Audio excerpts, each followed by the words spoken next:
Prácticamente. Seguimos, este es el rumbo de la tarde, 98.5 FM, ya posiblemente mañana, yo no sé mañana, como dice la canción, o si no, pasado mañana, va a estar con nosotros Miguel Guerrero, que es el coordinador, y además, con la ausencia de don Miguel, que uno se da cuenta de la falta que hace. ¿Mm? Sí, sobre todo tú. Hace demasiado falta, porque primero él inspira los temas, y segundo, con ese altísimo nivel de conocimiento, preparación, formación, y vivencialidad, que esa experiencia que tiene don Miguel, pues le da ese toque diferenciatorio a los temas y lo hace verdaderamente interesante. Dígame, ingeniero Peralta.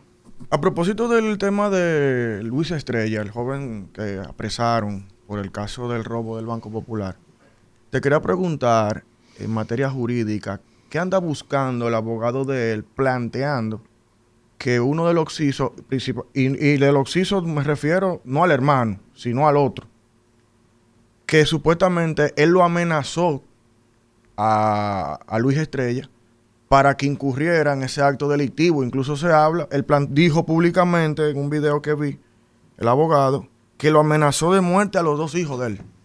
¿Qué se está buscando construir en materia jurídica según tu experiencia? Bueno, mira, yo te diría fácilmente lo que él procura. Lo que yo no sé si lo que él procura, él lo va a poder obtener, porque no parece tener asidero por la multiplicidad de versiones que ha dado el mismo, que no sé, si tú tenías una estrategia de defensa, lo primero que tú tienes es que segregar a tu cliente de la posibilidad de que dé declaraciones, porque muy probablemente lo que él declare entre en contradicción con esa proyectada, por así decirlo, estrategia de defensa. ¿Qué tú procuras? Bueno, mira, el artículo 64 del Código Penal establece dos tipos de eximentes de responsabilidad penal. Una en dos. Te dice que todo crimen, homicidio, por ejemplo, que se produce por medio de un agente que al momento de la comisión del mismo esté en condiciones de enajenado mental, se reputa como una eximente de responsabilidad penal. Es decir, el loco que mató a otro está loco. Porque los cuatro elementos constitutivos de la infracción penal otrora, porque ahora se cambiaron, por lo menos en la verborrea jurídica, se cambiaron. Ahora tú hablas de que tiene que haber una acción, esa acción tiene que ser típica, antijurídica y culpable. Una acción es una manifestación de voluntad, porque hay muy pocos crímenes de comisión por omisión, es decir, de inacciones que conllevan el ajuste de la responsabilidad penal de la persona sindicada como comisor de un hecho, el ajuste de su conducta a la norma proscriptiva, la definición de un tipo penal por el simple hecho de no hacer. Siempre es un hecho, una acción, una actividad. Pero esa actividad, pasado por el tamiz de los elementos constitutivos de la infracción penal, tiene que haber un hecho material, esa es la actividad misma. Por ejemplo, el que voluntariamente mata a otro, el verbo típico y la acción es matar.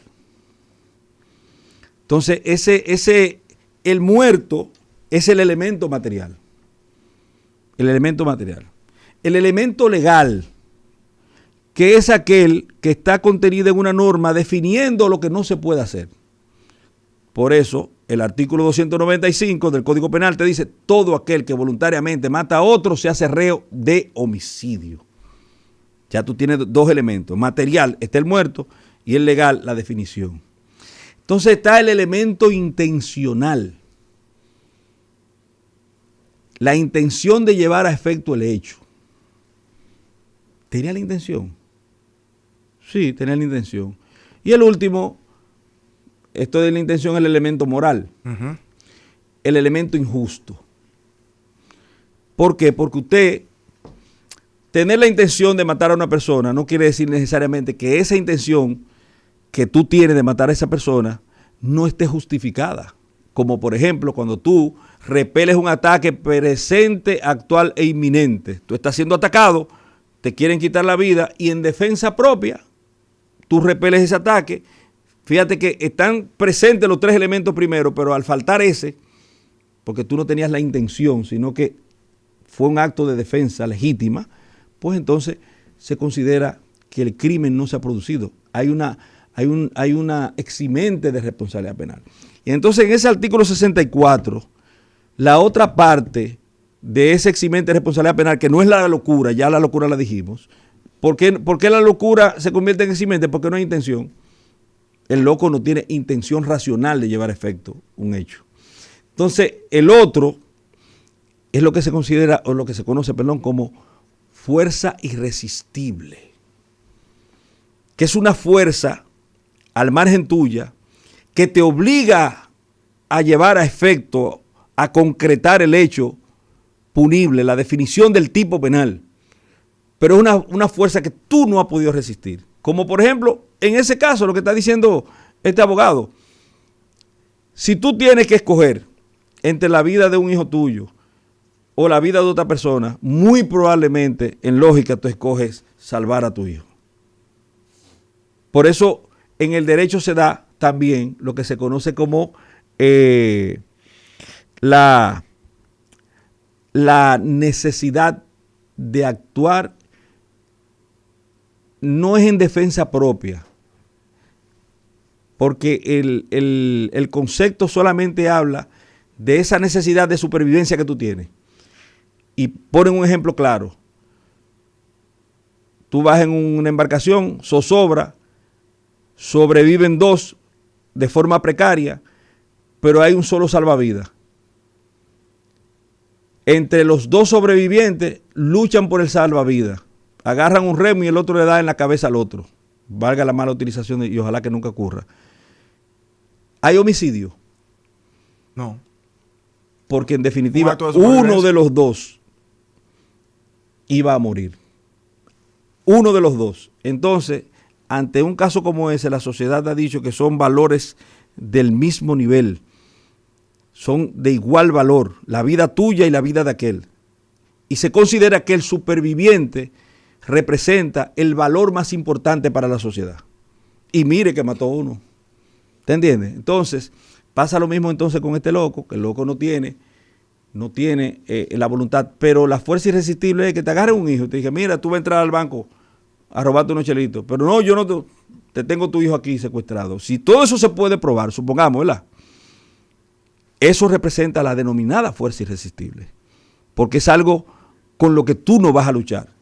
Si es inminente, si es real, si es probado, pero, por desgracia, ¿verdad? En este caso yo no tengo que meterme en ese proceso, y menos con un abogado que está ahí de por medio, pero eso parece no encontrar asidero en las manifestaciones previas que dio ese agente, ese imputado.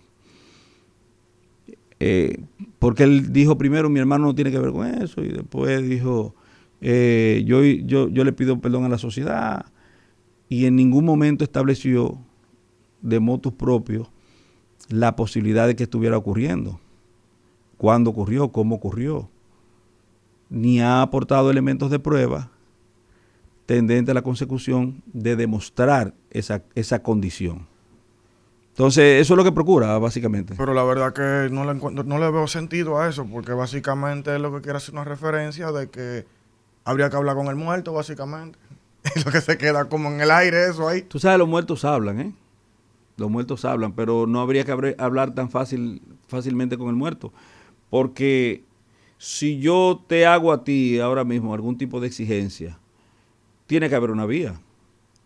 Y es posible que esa vía, que en esa vía quede algún tipo de rastros, vestigios de la ocurrencia de esa exigencia.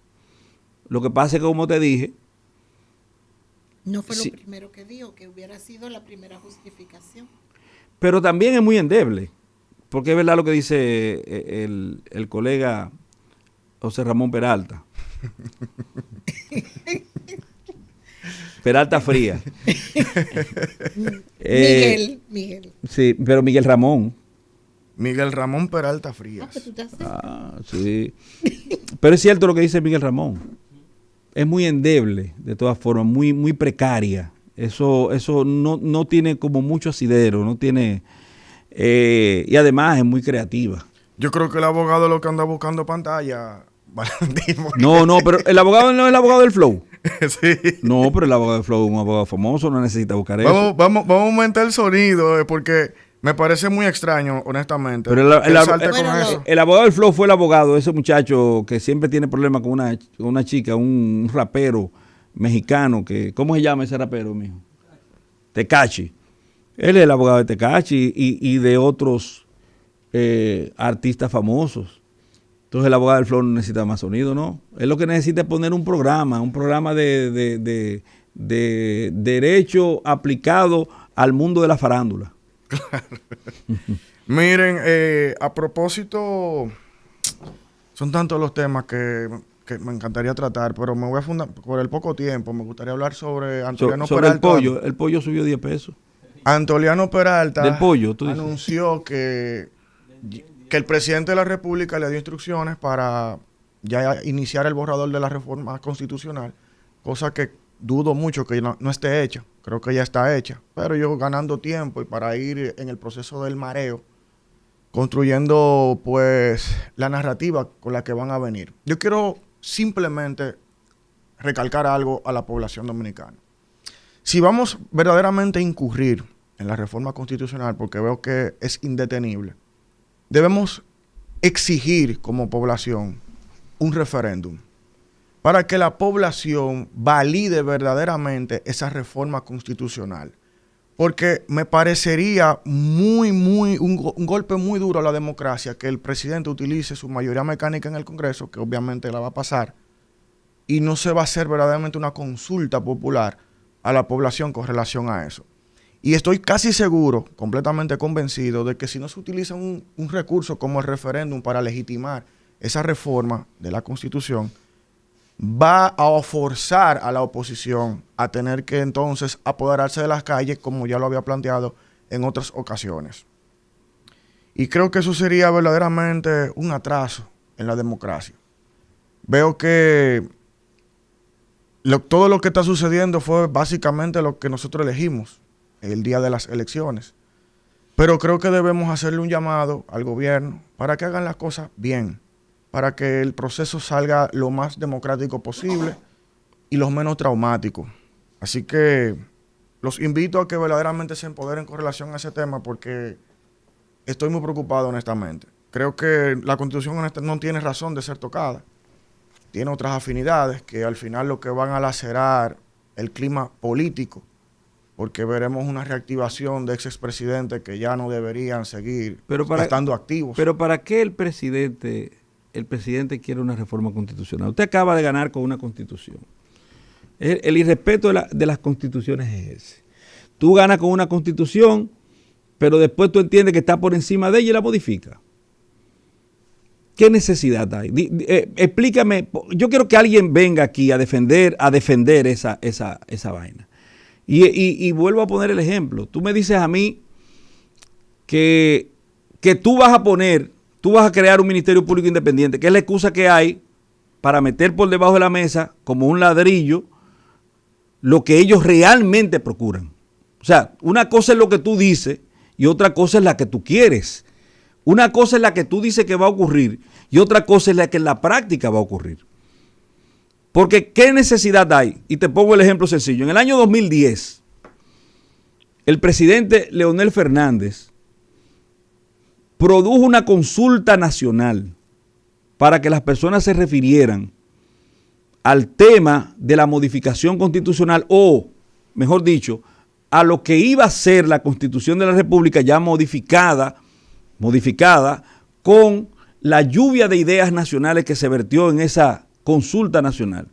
Pero fíjese que el poder político, y es de los pocos defectos que se le puede decir que tuvo el llamado a consulta, las consultas hechas y la modificación constitucional, porque tenemos una constitución muy avanzada. Pero de los pocos hierros, de las pocas pifias que hubo, es que a nivel nacional el pueblo dominicano se pronunció con respecto a la institución de la constituyente como vía y forma de modificación de la Constitución de la República. Y eso no se acogió. ¿Por qué? Porque la clase política perdía poder. Entonces, la Constitución se siguió modificando como dice la Constitución que se modifica.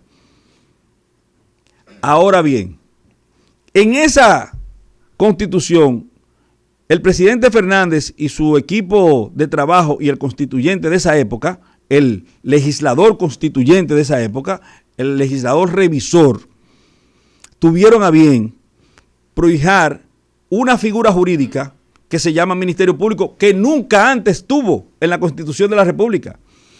Y lo cimentaron en 6 grandes principios que norman la vida institucional del Ministerio Público. Entre ellos está el jerárquico, que es lo único que hay que modificarle en el caso que la Constitución, el presidente quiera un Ministerio Público independiente. Nada más hay que quitar el jerárquico, el principio jerárquico, que dicho sea de paso establece que las órdenes van de arriba hacia abajo. Eso es lo que plantea el principio jerárquico. Objetividad, lo más parecido a independencia. El Ministerio Público tiene que recoger pruebas a cargo y a descargo de forma objetiva. Y el Ministerio Público, que lo establece su ley interna, no recibe órdenes de ningún otro estamento. Entonces, ¿a qué independencia es la que quiere llegar el presidente de la República? Y vuelvo y pongo el ejemplo de Perú. En Perú no han tenido un gobierno que termine 4 años de ejercicio en los últimos años. ¿Por qué? Por el Ministerio Público Independiente. Hasta en disparates, como pasó con el caso de Pedro Castillo recientemente, que se trataba de un asunto de que él pretendía disolver la Asamblea Nacional. Se lo soñó, lo pensó, lo mencionó, lo tarareó. Y eso solo sirvió para que fuera depuesto como presidente y sometido judicialmente. Entonces, y ese es el amor que le tiene el presidente de la República, que quiere llevarnos a nosotros a la condición de Perú. O sea, tú quieres tanto este país que tú quieres poner en manos de una cabeza calenturienta un día el que el solio presidencial se decida a través de esa vía. Pero desde que venga otro presidente te lo va a modificar, presidente, de que sea de una facción diferente a la suya. ¿Por qué? Porque todo el mundo sabe que si eso se modifica, usted va a poner un agente suyo ahí. Porque lo primero que va a garantizarse es sus 4 años de permanencia en el gobierno, que lo ganó constitucionalmente en unas elecciones. Entonces, ¿para qué usted quiere dañar este país en términos del avance democrático que hemos tenido? Porque es dañar la democracia. Corríjame a alguien. Tú vas a tener ahí una persona que puede decir, el presidente va preso. Y además él no ha pensado que en algún momento él va a dejar de ser presidente. El problema es que la gente deja... Porque eso puede ir en perjuicio del mismo. Pero tú siempre dejas a alguien que te responda cuando ya tú no eres presidente. Pero eso es lo que creen. Eso es lo que creen, porque en la práctica eso nunca ha ocurrido. Pasa lo mismo con los guardias, con los policías o con los fiscales. Los fiscales les responde al que tenga el poder. Esa es la verdad. Y usted cree que usted se va a ir, va a dejar una... Ni que deje su hijo. Ni que deje su hijo ahí. Porque todo el mundo se alinea con el poder.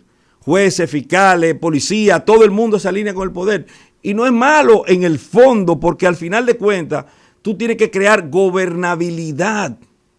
Porque tampoco tú puedes ir en contra del gobierno abiertamente. O sea, neciamente. Porque si no tienes razón, no tienes razón, pero si la tiene, la tiene. ¿Me entiendes?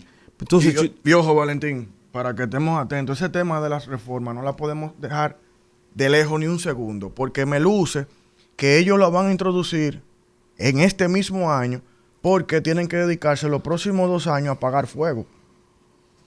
Mucho fuego. Bueno, pero ese es un fuego más. Ese es un fuego que van a tener que seguir apagando. Porque va a venir la reforma, luego van a venir los aumentos de los costos, de los precios de los alimentos y de todos los productos y servicios. Pero ya falta un minuto y yo quisiera que tú me digas, en el fondo, ¿qué tú crees que hay detrás de esa reforma? ¿Qué es lo que realmente ellos quieren reformar? Divide y vencerás. Me luce que quieren reactivar a Danilo para que nosotros, la Fuerza del Pueblo y el PLD, comencemos una pugna nuevamente entre esos 2 partidos lo dejemos solo en la cancha y lógicamente él va a crear un escenario donde por supuesta aclamación él se va a tener que quedar siendo el próximo presidente. Están haciendo una cortina de humo con los que están ahora mismo aspirando, lo mandaron a aspirar para que calienten los motores, pero al final es una cortina de humo. Pero el presidente se redujo en votación, su partido se redujo en votación, aunque porcentualmente sacaron más, sacaron menos votos. Óyeme, y eso no va a cambiar. Eso no va a cambiar. Ellos quieren reproducir el mismo escenario que lograron ahora, Valentín. Eso es lógico. Pero eso es imposible. Eso es imposible porque... Es que ellos tienen un 48% sólido. Ok. Entonces tú estás de acuerdo con que pueden. Pero claro, es que las estrategias de guerra siempre han estado claras. Ya se acabó el tiempo. No es posible que un partido político gane unas elecciones dividido. Bueno, pues despide entonces, por favor. Señores, gracias por estar en este día con nosotros una vez más. Son tantos los temas, la hora es muy corta, pero gracias por sintonizarnos. Nos vemos mañana, como de costumbre, de 4 de la tarde a 5 de la tarde. Seguimos con ustedes. Muchísimas gracias. Rumba 98.5